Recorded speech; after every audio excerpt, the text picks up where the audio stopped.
성경 말씀 요한복음 7장입니다. 오늘은 요한복음 7장 37절 말씀에서부터 44절 말씀까지 말씀을 봉독하겠습니다. 요한복음 7장 37절입니다. 마지막 날, 곧 명절의 그 큰 날에 예수님께서 서서 외쳐 이르시되 누구든지 목마르거든 내게로 와서 마시라. 나를 믿는 자는 성경 기록이 말한 것 같이 그의 배에서 생수의 강들이 흘러나오리라 하시니라. 그러나 이것은 그분께서 자기를 믿는 자들이 받을 성령을 가리켜 말씀하신 것이더라. 예수님께서 아직 영광을 받지 아니하셨으므로 아직 성령께서 주어지지 아니하였더라. 그러므로 사람들 중에 많은 이들이 이 말씀을 듣고 이르되 이분은 진실로 그 대언자시로다 하매 다른 이들은 이분이 그리스도시다 하되 어떤 이들은 그리스도께서 갈릴리에서 나오시겠느냐? 성경 기록이 이르기를 그리스도께서 다윗의 씨에서 나오시며 또 다윗이 있던 베들레헴 고을에서 나오시리라 하지 아니하였느냐 하며 이처럼 그분으로 인해 사람들 가운데 분열이 생기고 그들 중에 더러는 그분을 붙잡으려 하였으나 아무도 그분께 손을 대지 아니하더라. 44절 말씀까지 말씀을 읽었습니다. 다시 한번 기도드리겠습니다. 영광과 존귀를 받으시기에 합당하신 주님, 우리를 영원히 멸망받을 죄 가운데서 구원해 주실 뿐 아니라 하나님의 영광스러운 그 부활 능력 안에 우리를 참여케 하고 승천의 영광에 우리를 함께 참여케 함으로 인하여 이 세상 사는 동안에 이 세상에 속하지 아니한 하늘에 속한 방식으로 하나님을 향해서 충성되고 신실하게 살아갈 수 있도록 눈을 열어주시고 기회를 주신 주님께 진심으로 감사드립니다. 오늘도 이 말씀 가운데 목마른 자에게 물을 주신다고 하셨는데 그 생수야말로 우리를 영원히 목마르지 않게 하는 성령님이심을 우리에게 알려주셨습니다. 우리가 성령님을 통해서 우리의 삶이 변화되고 주님이 기뻐하는 삶을 우리가 누릴 뿐 아니라 우리 주님 오시기를 고대하는 참된 신부의 반열에 우리를 세워주시고 기다리는 마음 갖게 해주신 것 감사드립니다. 오늘도 이 말씀을 통해서 주님 영광을 나타내시고 우리에게 하늘에 속한 신비와 주님이 우리에게 나타내시고자 하시는 큰 뜻을 우리에게 보여주시옵소서. 우리 주 예수 그리스도의 이름으로 기도드렸습니다. 아멘. 오늘은 이 요한복음 7장 37절 이하에 아주 중요한 메시지면서도 우리가 이 말씀에 얼마만큼 실제적으로 이렇게 관계가 있는가를 다시 한번 가늠해 볼 수 있는 귀한 시간을 갖게 되어서 감사드립니다. 이 말씀 가운데 37절에서 마지막 날, 곧 명절의 그 큰 날에 예수님께서 서서 외쳐 이르시되 누구든지 목마르거든 내게로 와서 마시라. 나를 믿는 자는 성경 기록이 말한 것 같이 그의 배에서 생수의 강들이 흘러나리라 하시니라. 여기에 목마르다 하는 이 목마름과 생수의 강이 흘러 우리의 이 배에서라는 말은 우리의 이 속에서 생수의 강이 흐른다는 것입니다. 이것은 너무 우리는 지금 비가 자주 오고 물이 풍부한 나라니까 이런 말이 별로 실감이 안 나지만 이 당시에 이스라엘 땅은 대부분의 여러 지역이 사막이 많기 때문에 사막에는 참 목마름이 심합니다. 그런데 그 목마름을 샘에서 물을 준다 그 말이 아니고 내가 주는 물, 요한복음 4장에서 이 샘물을 먹는 자는 다시 목마르려니와 내가 주는 물을 먹는 자는 영원히 목마르지 아니하리니 이는 그 속에서 영생하도록 솟아나는 샘물이 되리라. 이렇게 말씀하시면서 이 목마른 자에게 물을 준다는 이 목마름은 혼의 목마름인 것입니다. 혼의 목마름. 육신의 목마른 것을 말하는 것이 아닙니다. 우선 이 목마름에 대한 이제 소위 말하는 원천을 찾아보기 위해서 성경 몇 군데를 소개하겠습니다. 먼저 시편 42편으로 가서 목마름이 어디에서 시작되었는가를 쉽게 찾아볼 수 있습니다. 시편 42편 1절과 2절이 어디에서 목마르고 있냐 하면은 오 하나님이여 사슴이 물 시내를 찾기에 갈급함 같이 내 혼이 주를 찾기에 갈급하나이다. 내 혼이 하나님 곧 살아계신 하나님을 찾기에 목이 타니 내가 어느 때에 가서 하나님 앞에 보이리요. 여기에 개역 성경에는 이 단어를 영혼이라고 했기 때문에 너무너무 이해하기가 어려운 부분인데 혼이 목마르다.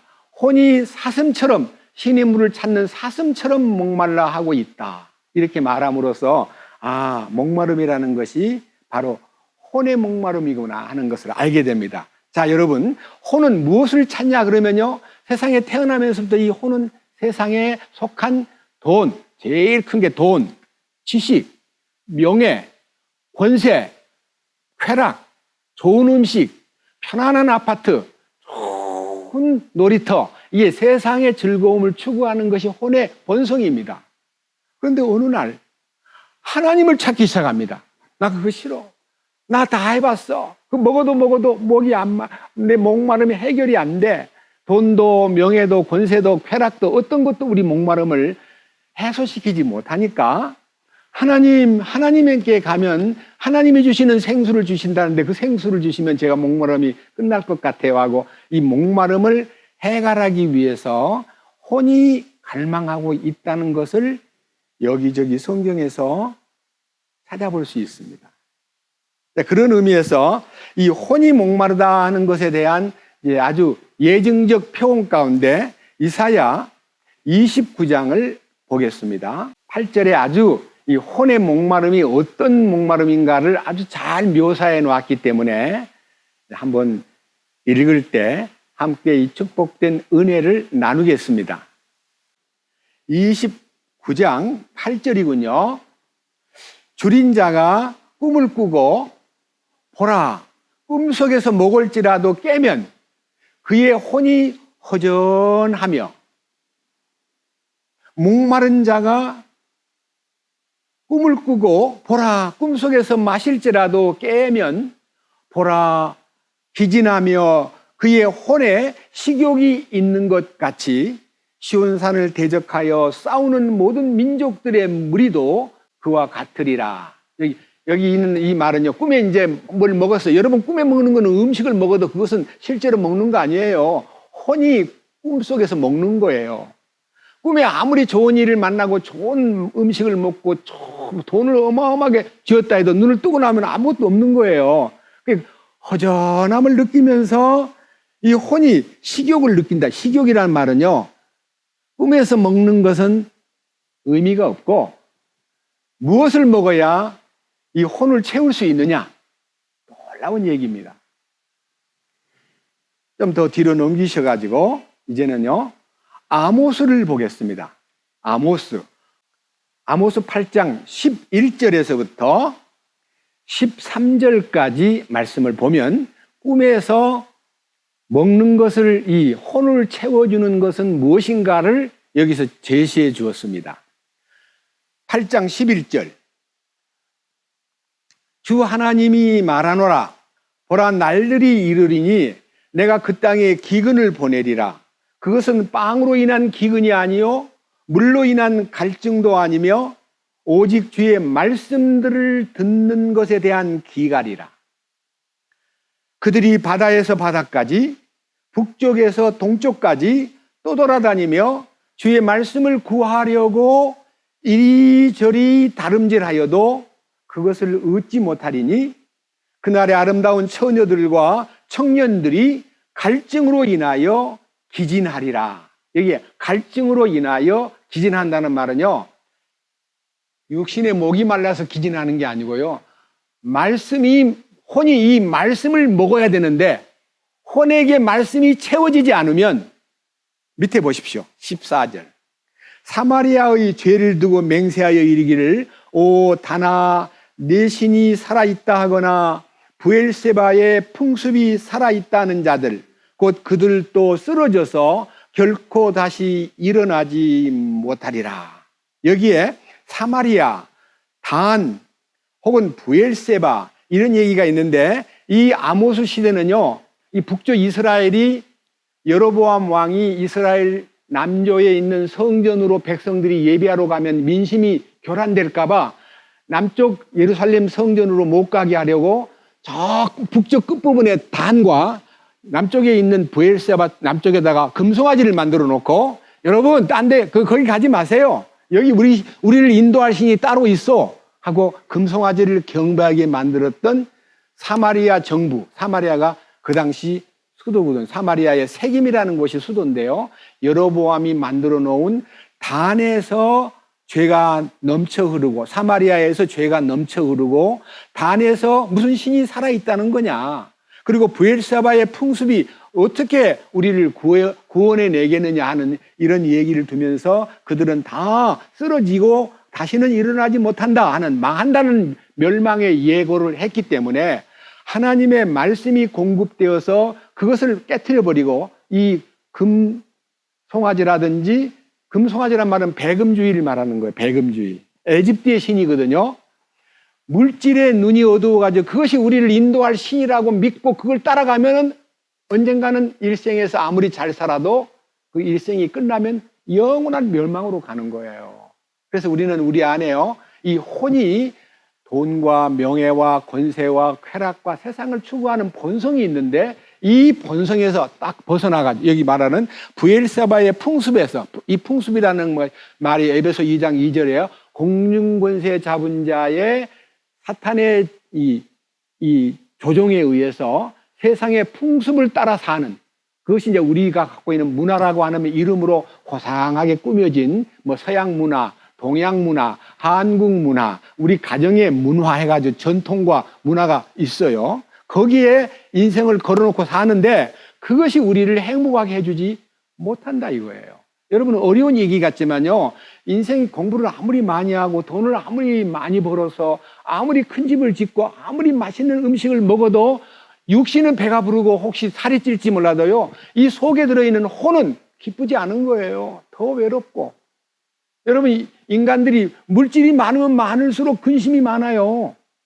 옛날 속담에도 천석궁은 1000가지 걱정이 있고요, 만석궁은 10,000가지 걱정이 있다 그래요. 돈이 많으면 많을수록 걱정이 많아요. 그런데 우리 주님이 성령으로 우리 안에 당신이 생수를 부어주시면, 생수가 성령이거든요. 부어주시면요, 그 모든 혼의 근심과 모든 외로움, 고독함 혹은 많은 원망과 불평, 세상에 속한 모든 이 나쁜 관습들이요 빠져나가 버립니다. 세상 즐거움 다 버리고 세상 자랑 다 버렸네. 주 예수보다도 귀한 것은 없네. 여기 보세요. 12절에 그들이 바다에서 바다까지 혹은 북쪽에서 동쪽까지 떠돌아다니며 주의 말씀을 구하려고 이리저리 다름질하여도 그것을 얻지 못한다는 말은요, 오늘날 종교를 얘기해요. 종교는 우리에게 율법을 가르칩니다. 무엇을 해야 된다고 가르칩니다. 계명대로 살으라고 가르칩니다. 열심히 해야 된다고 가르칩니다. 새벽 기도를 나오라고 가르칩니다. 돈을 많이 내라고 가르칩니다. 막 헤매다 보니까 더 목말라요. 바치고 열심히 하고 새벽 기도를 나가고. 저도 새벽 기도를 초등학교 5학년 때부터 다녔습니다. 우리 어머니의 극성 때문에. 우리 어머니 참 훌륭한 어머니예요. 제가 안 갈라 하면 깨워가지고 억지로 교회 예배당에 데려다 놓고요, 잠이 안 깨가지고 그냥 엎어져가지고 자고 있는데도 데리고 와요. 혼자 다 기도 마치면 아야 가자 그래가지고 깨워가지고. 그러니까 저는 새벽 기도를 교회 가서 잤어요. 엎드려가지고 의자에 앉은 의자가 아니고 마룻바닥에서 새벽 기도를 했거든요. 그런데 이제 철이 좀 드니까요, 아 이제 내가 알아서 다녀야 되겠다 싶어가지고 이제 고등학생 때부터는 제가 스스로 다녔습니다. 그 습관 때문에 제가 새벽형 인간이 되었습니다. 원래 우리 집은요 전부 다 심야형 인간들이었습니다. 가난한 집이니까 문화시설이 없어서 일하고 돌아와서 저녁을 먹으면 9시쯤 되면 다 자요. 왜 자냐면요, 아무것도 할 게 없으니까. 불도 없고 호롱불 켜놓고 있다가 자요. 그럼 언제 깨냐면 5시쯤 깨게 돼요. 그리고 우리 어머니는 그때부터 일을 해요. 새벽 기도를 가고. 저 따라다녔습니다. 그러고 나서 이제 제한을 받지 않는 환경에서 혼자 살아서 지금 나이가 70이 훨씬 넘었는데도요, 저는 새벽형 인간으로서 그 습관 때문에 아침 일찍이 새벽을 깨우는 사람이 된 거예요. 너무 행복해요. 근데 새벽을 깨우면 나를 갖다가 어디로 가게 만드냐면 이 말씀으로 가게 만들어요. 이 말씀이 꿀같이 단 거예요. 아니, 평생을 읽었는데, 정말 어떤 부분은 100번, 200번 이상 읽었는데, 읽었는데 지금 봐도 너무 새롭고, 은혜롭고, 진지하고, 달콤하고, 그래요. 이거 내가 옛날 봤어. 다 아는 거야. 그거 또 볼 필요 뭐 없어? 새거 없어? 뭐 새로운 거 없어? 이게 아니고요. 그 옛날 것이 그렇게 달콤한 것이 무엇일까요? 이유가 있는 거예요. 여러분, 예레미야 15장 16절에요. 내가 주의 말씀을 발견하고 얻어먹었사오니, 발견하면요, 양식이 되는 거예요. 그러면서 그 마음 속에는 주님의 기쁨과 즐거움이 넘치면서 오 만군의 하나님 여호와여, 내가 주의 이름으로 불리나이다 하고 주님의 것으로 불리우는 내 자신의 존재 가치가 너무 행복하고, 나는 나의 소유권을 가지고 세상에 말뚝을 박는 게 아니라 하나님이 주시는 그 거룩한 말씀에 의해서 내가 주님 거라는 것이 자꾸만 밝아지기 때문에 주님 감사합니다. 어떻게 나를 주님 것으로 삼으셨습니까? 라고 그렇게 행복한 거예요. 그게 행복한 내용은요, 내가 주님 것이 되었다고 하는 거예요. 여러분, 부부 사이에도요, 이 인간이 친해져 가지고 너무너무 가까워지면 뭐라 그래요? 넌 내 거야. 그러면요, 웬 당신, 내가 왜 낫겠는데 당신 거라 그래? 나 싫어. 그러는 사람 없어요. 당신도 내 거야. 이렇게 하고 얘기를 해요. 서로가 내 거래요. 이 말은요, 난 너 안에 있어. 너도 내 안에 있고, 이게 최고의 사랑 고백이에요. 근데 우리 주님께서 우리에게 너희가 내 안에 있고 내 말이 너희 안에 있으면 원하는 대로 구하라. 내가 주마 하는 놀라운 약속을 우리가 받았기 때문에 주님 안에 있다는 것이 얼마나 행복한 일인지 몰라요. 그렇게 느낌이 다 있으시죠? 아멘. 그래서 오늘 여기에서 예수님이 우리에게 보여주신 너희가 내 안에 있고 내가 너희 안에 있고라는 말을 전제로 해가지고 누구든지 목마르거든 내게로 와서 마셔라 하는 말은요, 마시는 물이 말씀이에요. 말씀. 네?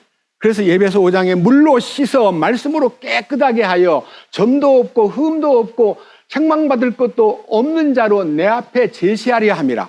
우리를요, 아무런 흠도 없고 점도 없고 책망받을 것이 없는 자로 세워서 거룩한 자로 대등하게 세워주기 위해서 십자가의 피를 통해서 죄만 씻은 게 아니라 우리의 인격과 우리 아담 안에 있는 모든 우리의 더럽고 누추한 과거를 다 씻어버리고 주님 안에서 성령으로 충만하게 만드는 역사가 하나님의 계획이요, 하나님이 우리를 향하신 뜻이다, 그 말이에요. 그런데 저는 오늘 여기에서 이게 이제 포인트가 아니고요, 요한복음 7장으로 갑니다. 다시 37절부터 읽습니다. 마지막 날 곧 명절의 그 큰 날 예수님께서 서서 외쳐 이르시되 누구든지 목마르거든 내게로 와서 마시라. 나를 믿는 자는 성경 기록이 말한 것 같이 그의 배에서 생수의 강들이 흘러나리라.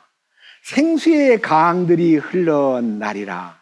그러나 이것은 그분께서 자기를 믿는 자들이 받을 성령을 가리켜 말씀하신 것이더라. 여기에서 이거는 생수는 성령이다, 그런 뜻입니다. 여러분, 성령을 어떻게 받았습니까? 이제 고린도전서 10장을 보면요, 자, 읽어보고 얘기합시다. 조금 넘겨서 고린도전서 10장 1절. 너무 중요한 내용이니까요, 찾아서 보겠습니다. 자, 1절. 또한 형제들아, 나는 이것을 너희가 모르기를 원치 아니하노니 곧 우리 조상들이 다 구름 아래 있고 모두 바다를 지나가며 모두가 구름과 바다 속에서 모세에게로 침례를 받고 모두가 영적 음식을 먹으며 모두가 영적 음료를 마셨느니라. 그들이 자기들을 따라가던 영적 반석으로부터 마셨는데 그 반석은 그리스도였느니라. 여기에서 다른 거 이제 다 놔두고 반석에서 물을 먹었다 하는 얘기가 출애굽기 17장에요. 이스라엘 민족이 이집트에서 나와가지고 42군데의 진지를 마지막 가나안에 갈 때가 42군데 코스입니다. 장막을 옮겨 지은 곳이 42군데인데 10번째 진지를 치른 르비딤에 이르렀을 때에 200만 명이 넘는 사람들이 물이 없는 곳에 왔습니다. 너무 목이 타니까 막 원망이 나옵니다. 어떻게 할 바를 모르고 왜 우리 이렇게 목말라 죽게 만들어? 어떻게 물 먹고 싶어? 짐승들도 막 허덕거리고. 그때 하나님께서 모세야 주저하지 말고 그 네 손에 든 거 뭐냐? 예, 지팡이입니다. 그 지팡이로 저 반석을 쳐라. 르비딤이라는 그 지역에 반석이 있는데 그 반석이요. 지금 현재 그게 이제 공개가 돼서요. 사우디아라비아에 있기 때문에 감춰져 있다가 공개가 됐는데 높이가 18m예요. 계곡에 있는 바위가 아니고요. 산등성이에 있는 큰 18층 높이의 반석이 있었는데 그 반석을 모세가 딱 가운데를 치니까요. 쫙 갈라지면서 거기서 생수가 터져 나왔습니다. 그 물을 무리바 물, 마사의 물이라고 해요. 다툼의 물 혹은 시험을 했다는 뜻으로 하나님 앞에 하나님 우리 가운데 계시는가? 이게 뭐 왜 이렇게 목마른 대로 인도해가지고 우리를 이렇게 목말라 죽게 만들까 하고 막 원망하던 사람들이 그 반석을 모세가 침으로써 물이 콸콸콸콸 넘쳐가지고 200만 명이 먹을 수 있는 강 같은 시냇물이 거기 흘렀어요. 지금도 거기에 반석 밑에 강물처럼 흘렀던 그 주변에 터가 그대로 보존되어 있다는 건 너무 놀라운 일 아닙니까? 3,500년 전 사건인데 지금 2000년, 서기 2000년이고 모세 시대는 BC 1500년경이니까 얼마나 오래된 일인데도 그 바위가 여전히 지금 서 있습니다. 그 반석이 예수님이래요. 자, 그런데요.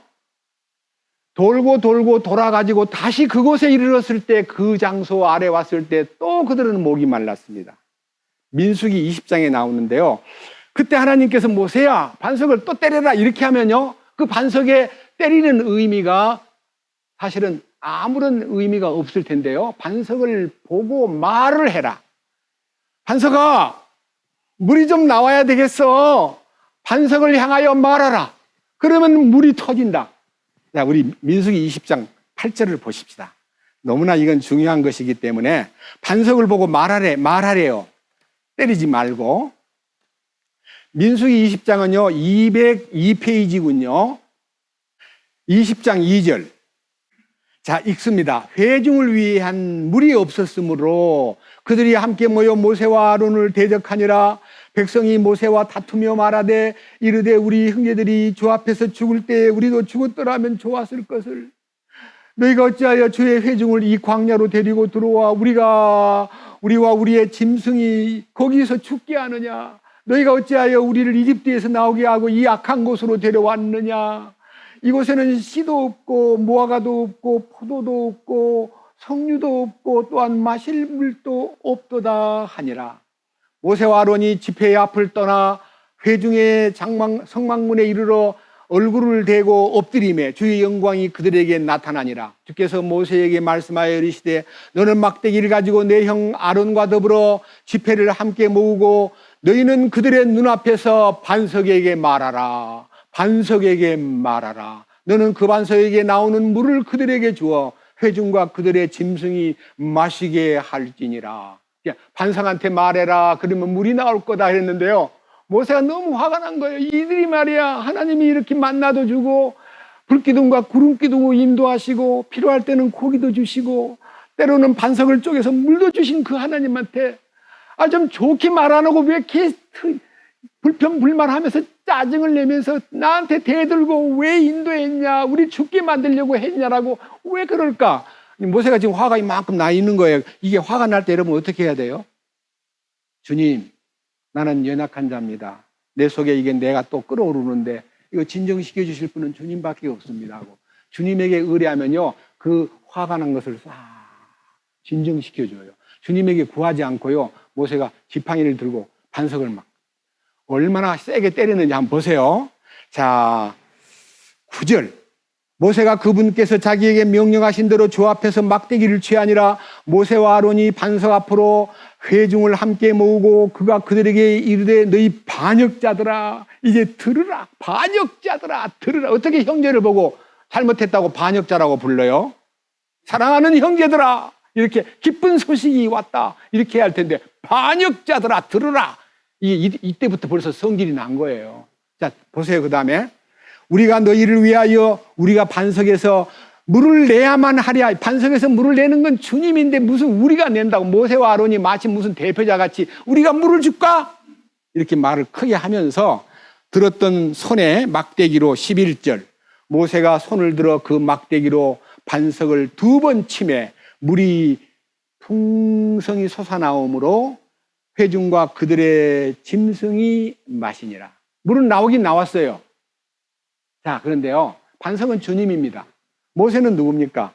율법의 대표입니다. 이 막대기는요. 이스라엘 민족을 때려야 될 매인데요. 매를 주님을 때려가지고 주님이 맞고 거기서 물을 솟구친 것은요. 주님이 죽고 부활해서 성령을 보내주신 거예요. 반석이신 주님이 한 번 죽어야 돼요. 근데 또 죽어야 돼요? 우리가 지은 죄 때문에 또 죽어야 돼요? 안 죽어도 돼요. 우리 주님 한 번 죽는 것으로 효력이 발생했고 대화 말로만 하면 되게 돼 있는데 말로 안 하고 또 반석을 2번 침으로써 어떤 일이 벌어졌냐. 밑에 보세요. 12절 주께서 모세와 아론에게 이르시되 너희가 나를 믿지 아니하고 이스라엘 자손의 눈에서 나를 거룩히 구별하지 아니하였나니 그러므로 너희는 이 회중을 내가 그들에게 준 땅으로 데리고 들어가지 못하리라 하시니라. 신명기 여러 부분에요. 하나님 이스라엘 민족이 길 잃은 양처럼 너무 어려요. 제가 인도해야 되거든요. 저를 끝까지 가나안에 가게 해주세요. 안 돼. 네가 무리바 반석 앞에서 나를 영광을 가리우고 네가 반석을 2번 치는 그 일 때문에 너는 못 들어가. 안 돼. 너는 느보산에서 가나안을 바라보고 죽어야 돼. 그래서 이 모세는 가나안 땅을 바라만 보고 죽었습니다. 뭐 때문에? 반석을 2번 쳤기 때문에. 우리 주님의 죽으심의 효능은 한 번으로 충분하고요. 2번은 대화를 통해서 회복이 되는데 반석을 2번 때리는 말은 주님을 다시 못 박는 행동을 했다는 뜻입니다. 성경에 히브리서에 있잖아요. 그리스도를 다시 못 박는 행동은 십자가의 원수다. 우리 주님이 우리를 위해서 다시 또 죽어야 될 이유가 없고요. 그 한 번의 죽음이 이 인류를 구원하기에 충분한 자원이고 그 주님 앞에 우리가 문제가 생겼을 때 회복하는 길은요. 대화만 하면 되게 돼. 말만 하면. 주님 제가 잘못했습니다. 부끄럽습니다. 용서해 주십시오. 주님의 능력이 다시 회복되기를 원합니다. 라고 하면은 생수가 다시 터지게 돼 있는데 그 생수를 2번 침으로써 반석을 2번 친 모세가 주님 앞에 가나안의 약속에 참여하지 못했다는 겁니다. 보기에는 사소한 일 같지만요. 이는 엄청난 사건입니다. 제가 오늘 왜 이런 말 합니까? 이것은 반드시 죽음의 의미가 포함되어 있습니다. 성경 요한복음 7장 본문으로 갑니다. 요한복음 7장 본문에 자 39절입니다. 그러나 이것은 그분께서 자기를 믿는 자들이 받을 성령을 가리켜 말씀하신 것이더라. 생수는 성령입니다. 예수님께서 아직 영광을 받지 아니하셨으므로 아직 성령님께서 주어지지 아니하였더라. 이 성경 읽으면요. 예수님이 성령으로 잉태하고 30살 될 때 요단강에서 침례를 받고 물에서 올라오는 순간에 하늘이 열리고 성령이 비둘기처럼 그에게 임하였고 성령의 이끌림을 받아서 말씀을 했고 이렇게 성령의 인도를 받으신 분인데 아직 성령이 없대요. 이상하지 않아요? 이거 읽을 때마다 저는요, 옛날에도 아직 성령이 없다고? 예수님 성령으로 나셨는데? 아직 성령이 침례 요한에게 침례 받을 때 임했는데? 아니, 성령이 아직 주어지지 않았다고? 뭘 얘기할까 하고 이제 이 말씀 때문에요, 제가 씨름을 했어요. 한 5일 동안. 주님, 이 말씀에 믿는 자들이 받을 성령을 가리켜 말씀하신 것인데 주님이 목마르거든 내게로 와서 마시라고 해놓고 성령이 자기한테 없으면 어떻게 성령을 줘요? 예수님이.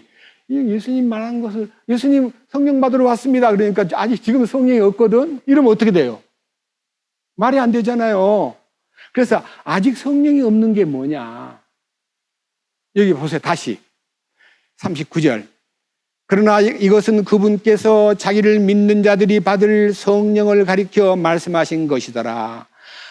예수님께서 아직 영광을 받지 아니하셨으므로 아직 성령께서 주어지지 아니하였더라. 영광을 받지 아니하셨으므로가 키워드입니다. 영광 받는 게 무엇입니까? 저는요, 이 문제 때문에 혼의 구원과 관련된요, 이 고난과 영광의 이 두 사이에서 일어나고 있는 큰 신비를 제가 포착을 했습니다. 너무 감사하게 생각합니다. 이게 무슨 뜻이냐?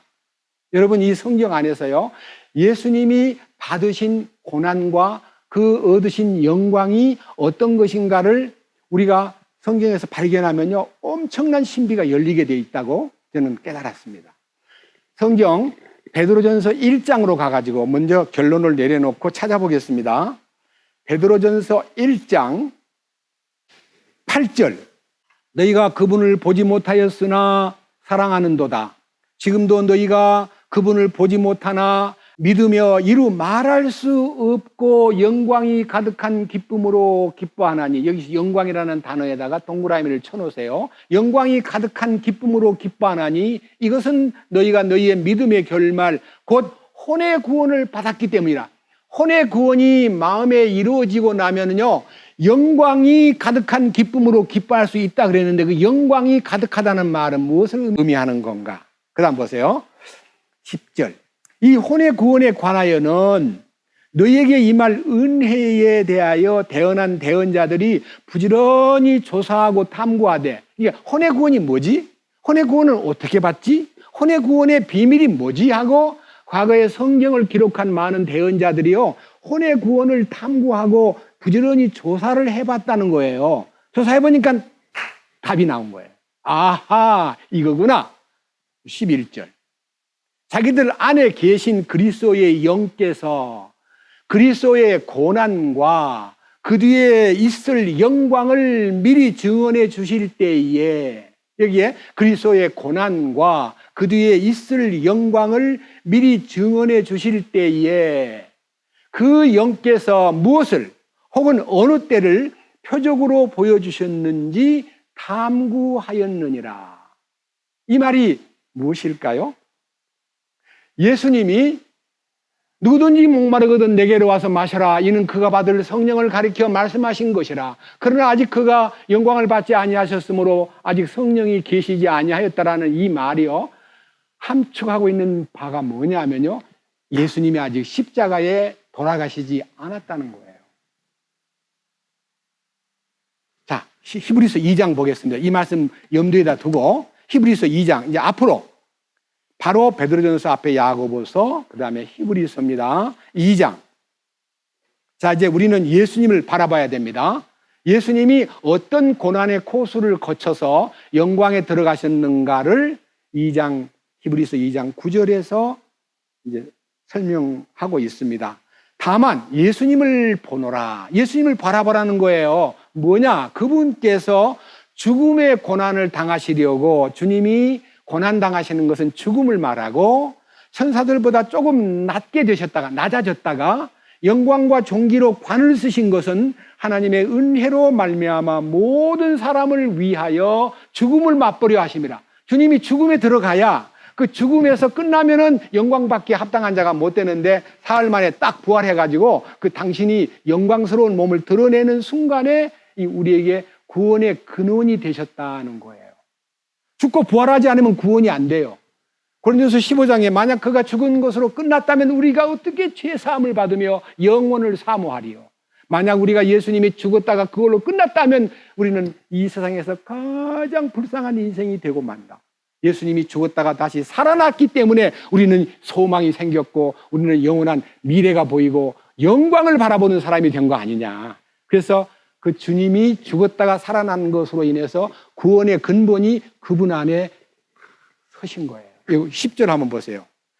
자신을 위해 모든 것을 존재하게 하시며 또 자신으로 말미암아 모든 것을 존재하게 하시는 그분께서 많은 아들들을 영광으로 데려가시는 일에 그분이 그들의 구원의 대장을 고난들로 통해 완전하게 하심이 합당하도다. 주님이 고난들 속에 우리를 초청해서 십자가에 연합을 시키고 그 다음에 그 부활에 연합을 시켜서 그 다음에 승천까지 연합을 시킴으로써 구원의 근원이신 그분께서 우리에게 많은 아들들을 영광으로 데려가시는 일에 구원의 대장이 되신 예수님, 그분이야말로 완전하게 우리를 하기 위해서 고난과 영광을 나타내고 40일 동안 부활한 몸을 보였다가 승천하시고 열흘 후에 성령이 이 땅에 내려와서 그 하나님의 영광이 우리 안에 임하게 된 겁니다.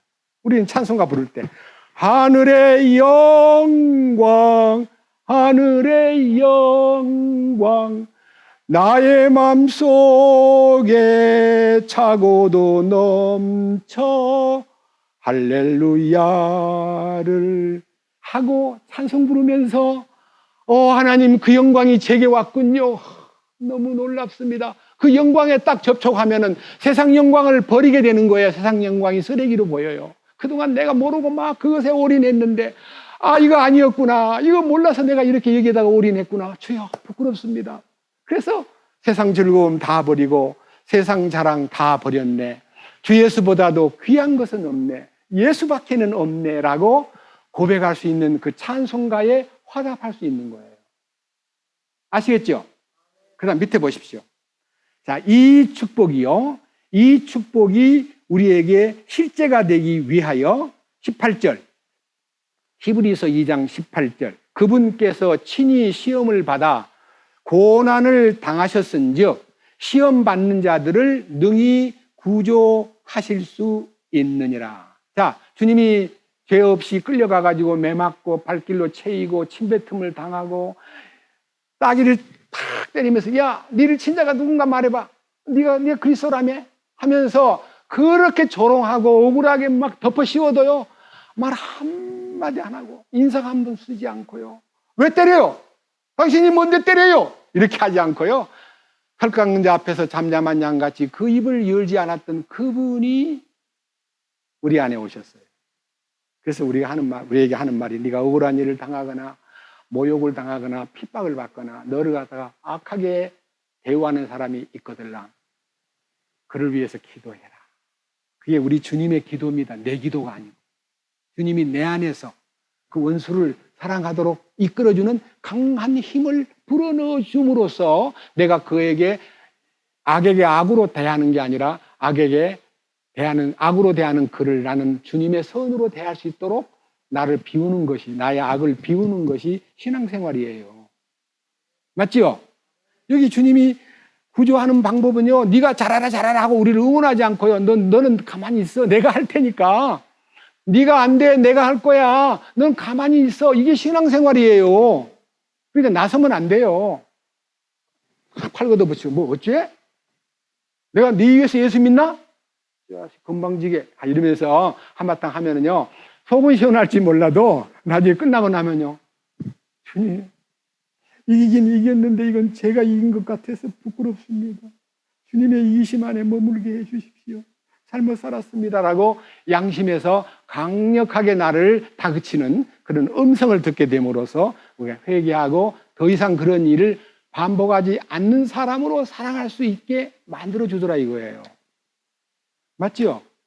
그러면 우리가요 예수님이 십자가를 지시고 고난을 당하시고 그 다음에 사흘 만에 사시는 그 결과가 뭐냐면요 딱 이렇게 하나가 딱 나타나요. 하나 이게 뭔가 고난 당하시고 영광을 나타내시는 그 영광의 현장에서 딱 하나가 딱 샘플로 이거야 하고 내놓았는데 그 내놓은 것이 누가복음 24장 자 말씀을 보겠습니다. 24장 26절 그리스도가 이런 일들로 고난을 당하고 고난은 죽은 겁니다. 고난을 당하고 자기 영광에 들어가야 함이 마땅하지 아니하냐 하시고 모세와 모든 대언자들의 글에서 시작하여 모든 성경들에서 기록들에서 자기에 관한 것들을 그들에게 풀어 설명해 주시니라. 자, 이제 성경 안에 있는 그리스도의 고난에 대한 예언과 그 영광을 받으신 그 내용들이 제자들에게 설명됨으로써 그들의 눈이 열리고 그 다음에 함께 만찬을 나누는 순간에 부활하신 예수님이구나 하고 깨달았을 때 예수님은 사라져 버렸습니다. 그럼 그들은 그 예수님이 어디로 간 줄도 몰랐는데요. 그들이 예루살렘에 가서 간증을 하니까 나타나신 거 주님이 어디 있다가 왔냐면요. 도망갔다가 멀리 있다가 따라 들어온 게 아니라 그들 속에 임하신 거예요. 주님이 그들 안에 들어가신 거예요. 그리고 그들이 간증할 때 주님이 바깥으로 나타나는 거예요. 우리는요, 할 수만 있으면 해결된 사람은요, 간증을 해야 돼요. 그러면 주님이 나타나요. 근데 입을 딱 다물고 말을 잘 못해요. 부끄러워요. 그러면요, 주님이 그에게 나타남이 더뎌요. 즉시 밤중에 예루살렘에 올라가서 간증한 엠마오의 두 제자와 같은 간증하는 성도가 되시기 바랍니다. 자, 그리고 밑에 보십시오. 44절. 그분께서 그들에게 이르시되 내가 여전히 너희와 함께 있었을 때에 너희에게 말한 말들 곧 모세의 율법과 선지 대언자들의 글과 시편에 나에 관하여 기록된 모든 것이 반드시 성취되어야 하리라 한 말들이 뭐라고요? 이것들이라. 이게 뭐예요? 네? 주님 부활하신 몸이에요. 주님 부활하신 그 몸이 이거야. 이거야. 여기 이게야 고난을 통과하고 영광을 나타낸 거 이거야. 그때 그들의 지각을 여사 그들이 성경 기록들을 깨닫게 하시며 또 그들에게 이르시되 이같이 기록되었은즉 이같이 그리스도가 고난을 받고는 죽으시고예요. 고난을 받고 셋째 날에 죽은 자로부터 일어나는 것, 이것이 부활이에요. 이 부활이 영광이에요. 그러니까요, 죽음을 통해서 부활의 영광이 나타남으로 성령이 우리에게 왔는데 내가 너희를 위하여 떠나는 것이 유익한 거야. 내가 떠나면 보혜사 성령을 보내줄게. 보혜사 성령이 오시면 그가 나에 대해서 증거하고 내가 말한 모든 것을 생각나게 해줄 거야. 알았지? 그래서 주님이 말씀하신 것이 생각나도록 이끄시는 성령님의 역사가 말씀을 깨닫게 도와주시는 지각을 열어주시고 말씀에 숨어있는 이 뜻이 열리는 것이 성령이 오신 증거예요. 오늘 우리 교회가요, 말씀이 열리지 않고 서남이가 막 연구를 막 해서 막 별별 방법으로 유식하게 막 강연을 했다면 여러분들은 유식한 사람은 될지라도 주님과의 만남이 안 되는 거예요. 저는 여러분들이 유식한 사람 만들려고 설교하지 않습니다. 주님이 열어주신 이 만남의 축복, 이 고난의 축복과 영광의 축복을 공유하고 싶어서 여러분 앞에 이렇게 소리치는 거예요. 아시겠죠? 그런데 주님이 고난당하시고 주님이 영광 받으시고 주님이 성령을 보내주신 것과 같이 그 축복이 우리에게 복사되지 않으면요, 우리는 결코 주님의 영광에 참여할 수가 없습니다. 이게 주님이 우리를 향하신 깊은 뜻입니다. 그래서 로마서 8장 16절 이하에서 네가 하나님의 아들일진데 상속 유업을 이을 예수 그리스도의 공동 상속자가 될 수 있다. 그런데 조건이 하나 있어. 그와 같이 영광을 받기 위하여 뭘 받아야 된다고요? 고난도 함께 받아야 된다. 고난이라는 것에 대한 성경적인 깊은 뜻을 여러분 앞에 제시하겠습니다. 자, 이제 좀 더 넘겨가지고 이제는요, 베드로 전서 2장으로 가겠습니다. 주님이 우리에게 남겨주신 이 고난의 코스와 영광의 코스로 들어가기 위해서 우리에게 부탁하신 이 말씀을 베드로 전서 2장 355페이지 21절. 참으로 너희가 심지어 그 일을 위해 부르심을 받았나니. 부르심 받은 이유가 뭐냐? 주님이 너희를 왜 죄악 세상에서 불러냈느냐? 그것은 주님께서 그리스도께서도 우리를 위해 고난을 당하심으로 우리에게 본을 남기사 너희가 자신의 발자취를 따라오게 하려 함이라. 고난의 발자취를 따르라. 고난의 발자취를 따르라. 그러니까요, 제가 성지순례를 2번 갔는데 예루살렘 그 빌라도의 법정에서부터 갈보리까지 꽤 길어요. 거기에서 나무 십자가를 대단히 무거운 나무 십자가를 지고 가는데요. 로마 군병으로 꾸민 사람들이 빨리 가요! 때릴 것 같은 표시를 때려가지고 주님이 맞아가지고 엎어진 데를 다 기념교회를 세워놨기 때문에 그 코스를, 그 십자가를 메고 막 가요. 쇼예요, 쇼. 밑에 보십시오. 22절. 그 고난당하신 그 길이 어떤 길이냐 하면요. 그분께서는 죄를 짓지 아니하셨는데 입에 교활함도 없으시고 욕을 당하시되 맞대어 욕하지 아니하시고 고난을 당하시되 위협하지 아니하시며 오직 의롭게 심판하시는 분에게 자신을 맡기시고 신이 나무에 달려 그 자신의 몸으로 우리 죄들을 지셨으니 이것은 죄들에 대하여 죽은 우리가 살아서 의에 이르게 하려 하심이라. 그분께서 채찍에 맞음으로 너희가 고침을 받았나니. 그래서 그 십자가의 고난이 우리에게 적용되는 것이 무엇이냐 하는 것을 이 성경에서 주제로 혼의 구원을 통해서 밝혀준 놀라운 얘기와 딱 합일되게 해놨는데, 아까 읽었던 성경 1장 11절입니다. 1장 11절. 자기들 안에 계신 그리스도의 영께서 그리스도의 고난과 그 뒤에 있을 영광을 미리 증언해 주실 때에 그 영께서 무엇을 혹은 어느 때를 표적으로 보여주셨는지 탐구하였느니라. 고난당함과 영광 얻음이 어느 때를 가리키느냐, 어떻게 그것이 표적으로 나타났느냐, 이게 이 내용이 무엇이냐고 연구하고 따져보니까 맞아, 그거구나. 내 그리스도의 고난을 따라오라고, 발자취를 따라오라고 한 이 내용이 이거로구나 하고 발견한 발견이 베드로전서에 나와 있습니다. 3장, 베드로전서 3장 18절입니다. 3장 18절 제목이 뭐지요? 그게 바로 그리스도의 죽으심을 말해요.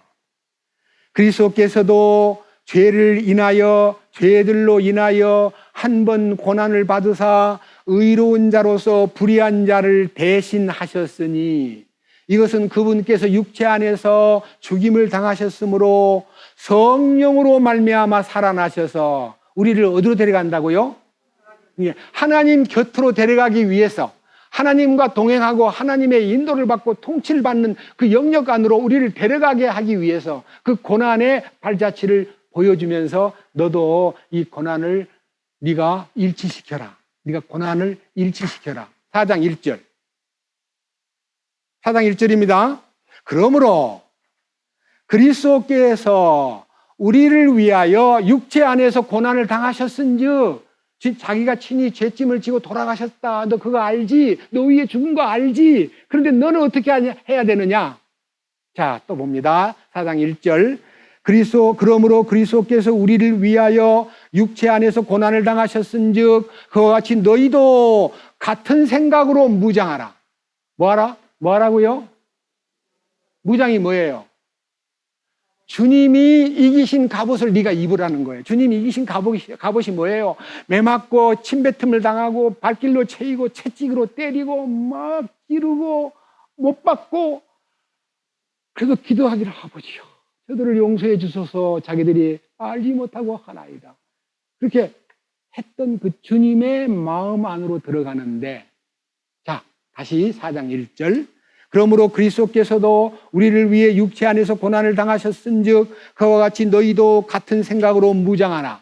육체 안에서 고난을 당한 자는, 주님의 죽으심에 참여한 자는 뭐가 끝나는 거예요? 예? 죄가 끝나는 거예요. 오늘도 새벽에 전화를 받았는데요. 어떤 분이 미국에 계시는 분인데 질문을 했대요. 나는 직접 질문을 못 받았습니다.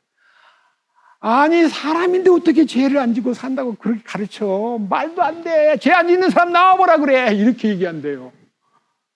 내가 죄를 안 짓는다는 거예요? 주님이 나를 죄 안 짓도록 단속하시고 통치하시고 공급하신다는 말이에요. 그 주님 안 믿어요? 우리로 하여금 죄에 대하여 죽고 의에 대하여 살게 하려 하심이라. 우리를 죄에 대해서는 죽어버리고 주님의 의의 열매를 맺는 의의 도구로 삼겠다는 주님의 능력을 못 믿어요? 죄를 안 짓고 사는 거 있으면 나와보라고요? 밑에 보세요. 2절. 그런즉 그는 십자가에 일치가 되고 함께한 사람은 육체 안에서 남은 때를 더 이상 사람들의 정욕을 따라 살지 않고 오직 하나님의 뜻에 따라 살아야 하리라. 그러므로서 우리가 색욕과 정욕과 과음과 환락과 연회와 각종 우상 숭배 속에서 걸어 이방인들이 하고자 하는 말을 행한 것이 이 삶의 지나간 때로 우리가 어떡하다고요? 족하다는 말이 뭔 말이에요? 내 과거 그렇게 죄 짓고 산 것으로 족하다. 이제는 난 빠이빠이야. 죄야, 사탄의 권세야, 정욕아, 과음아, 쾌락아, 빠이빠이. 잘 있어. 하고 주님께로 가는 거를 얘기한다고 돼 있지 않아요. 제가 꾸민 얘기 아니잖아요. 이 놀라운 사실에 대한 사도 바울의 간증을 들어봅시다. 빌립보서 3장입니다. 빌립보서 3장 5절 자기의 스펙을 자랑합니다. 자기는 8일 만에 할례받은 이스라엘의 참 중심 인물이요, 이스라엘의 줄기에서 속한 자요, 베냐민 지파라는 왕족에 속한 자요, 히브리인 중에 히브리인이요, 율법에 관하여는 바리새인이요, 열심에 관해서는 교회를 핍박하였고 율법에 있는 의의를 대하여는 흠이 없는 자로다. 내가 과거에 정말 인간적으로 열심히 살고 난 공부도 많이 했고 나 훌륭한 가문에서, 전통적인 가문에서, 왕가의 집안에서 난 사람이야. 이렇게 자기를 이제 우리도 옛날에 보면요, 뭐 경주 김해 김씨, 경주 박씨 어디 하면서 우리 이시조선 어쩌고 과거 얘기를 많이 꺼내는데요. 적보 얘기 꺼내봐야 그다 아무것도 아니에요. 밑에 보십시오. 7절. 그러나 무엇이든지 내게 이득이 된 것들을, 곧 그것들을 내가 그리스도를 위하여 손실로 여겼으며 참으로 확실히 모든 것을 손실로 여김은 그리스도 예수 내 주를 아는 지식이 뛰어나기 때문이다. 내가 그분을 위하여 모든 것에 손실을 입고 그것들을 단지 배설물로 여김은 내가 그리스도를 얻었기 때문이다. 주님을 알고 나니까요, 그 모든 과거의 화려한 경력이나 가문이나 자기 전통이나 학력이나 지위가요, 다 손실로 처리되고 배설물로 취급했다는 겁니다. 여러분 그것이 일어나야 돼요. 저는 일어났습니다. 저는 과거가 그렇게 나는 화려하지는 않지만요, 내가 어려운 속에서도 막 자수성가해가지고 남들한테 내같이 해야 돼. 잠을 몇 시간 자야 되니? 4시간밖에 난 안 잤어. 그렇게 하고 독하게 마음 먹어야 성공을 해. 하고 성공 비결 중에서 잠 적게 잔 거 가지고요, 잠을 이겨야 돼. 잠 못 이기면 안 돼. 그 대신요, 우리 집 사람도 알아요. 잠을 그렇게 밤에 안 자고 탁 했다가요, 어디 차를 타거나 이동하면 딱 앉자마자 자요. 잘 자요. 그러니까 우리 집 사람은 당신은 차에 앉으면 그렇게 잘 자는 거 보니까 부럽소. 나는 아무리 자고 싶어도 못 자는데. 저는 아무 데나 앉으면 자요. 그러고 나서 딱 깨면 또 이제 일을 시작해요. 그 잠깐씩 조는 것이요, 저의 훈련이에요. 자, 그런데 여기서요, 자, 그리스도를 얻고 난 다음에 9절. 율법에서 난 내 자신의 의의가 아니라, 율법, 내가 노력을 해서 만들어낸 내 인간적인 의의가 아니라 그리스도의 믿음을 통한 의의, 곧 믿음으로 말미암아 하나님에게서 난 의의를 소유했다 그랬습니다. 여러분, 우리 의의가요, 죄송합니다. 저는 어저께 말고 그저께죠. 대전에 장 박사님이 도서관을 하나 만들었다고 굉장히 동아일보에 신문 기사도 보고 누가 전해줘가지고 저한테 책을 하나 보내주겠다 그러길래, 주소를 묻길래 제가 찾아가서 뵙겠다고 찾아갔습니다. 우리 형제들 몇 분하고 가서 몇 시간 동안 얘기를 하는데, 제가 헤어지기 전에 마지막 얘기를 했습니다. 많은 분들이 신문에서 아니면 여러 가지 마지막 왔다가 방문 카드에 쓴 글에서 훌륭합니다, 멋집니다, 놀랍습니다, 본이 됩니다, 막 엄청 칭찬이 많길래 제가 짧은 간증을 했습니다. 저는 설교를 한 30년 했는데 저를 피하려고 나를 따르라, 나는 괜찮은 사람이다, 난 똑똑해. 알지? 나는요, 여러분한테 대접받기에 합당한 사람이야. 나 여러분한테 존경받고 싶어. 인정받고 싶어. 이렇게 하고 30년을 달려왔습니다.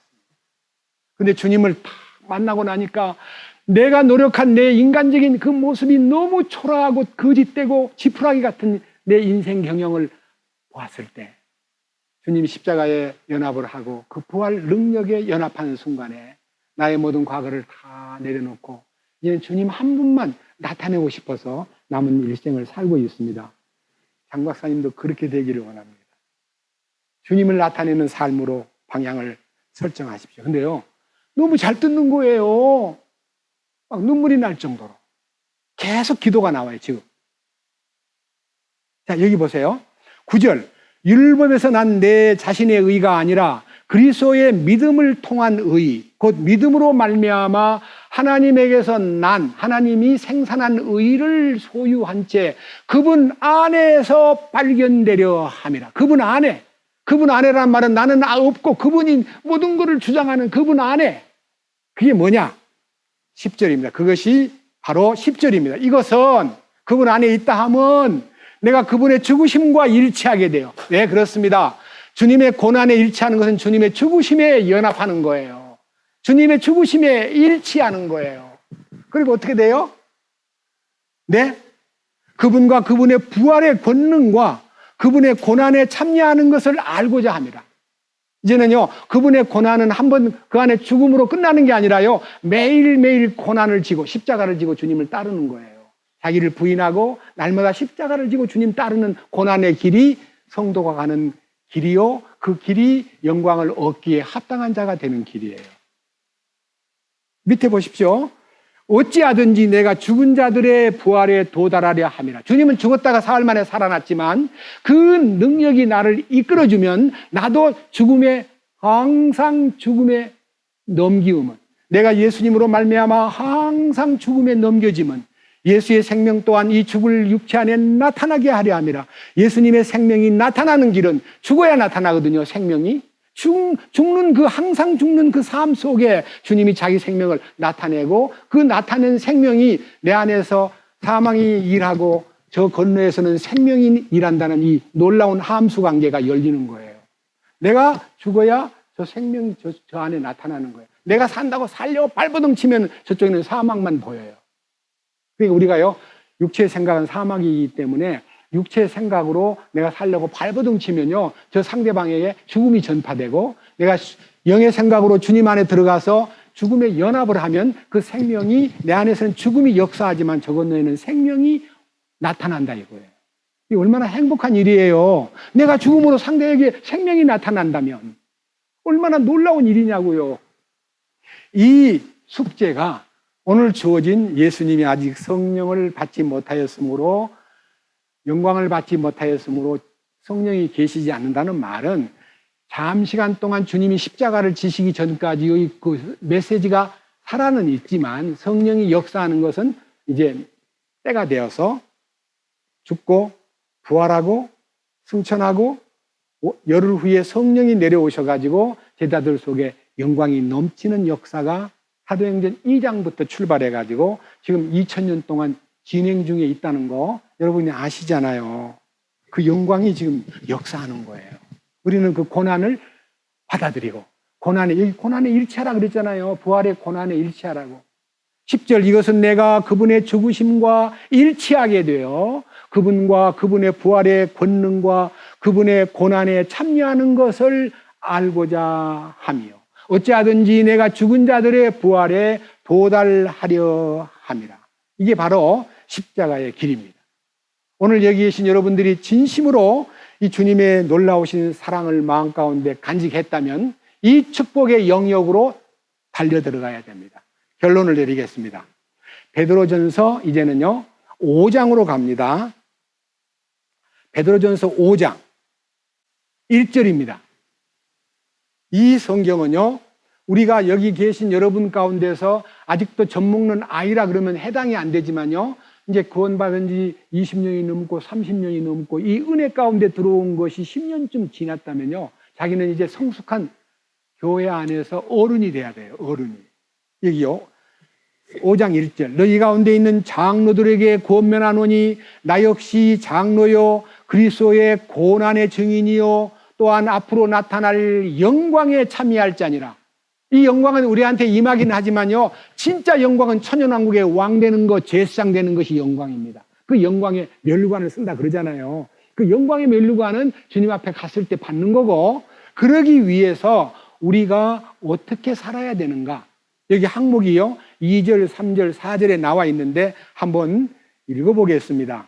자, 여기 계신 여러분들이, 우리 안에 있는 성도들이 처음 온 사람들이나 진리를 찾아서 이렇게 여러 방면으로 헤매다가 오신 분들이 옆에 오고들랑요 어떻게 돌봐야 되느냐 하면은 2절처럼 돌봐야 돼요. 너희 가운데 있는 하나님의 양무리를 먹이고 감독하되 억지로 하지 말고 자진해서 하며 더러운 이익을 위해 하지 말고 오직 준비된 마음으로 하며. 새로운 사람이 보이면 내가 어떻게 저 사람을 통해서 뭘 얻어볼까 하고 이익의 수단으로 접근하지 마세요. 절대로 그러면 안 됩니다.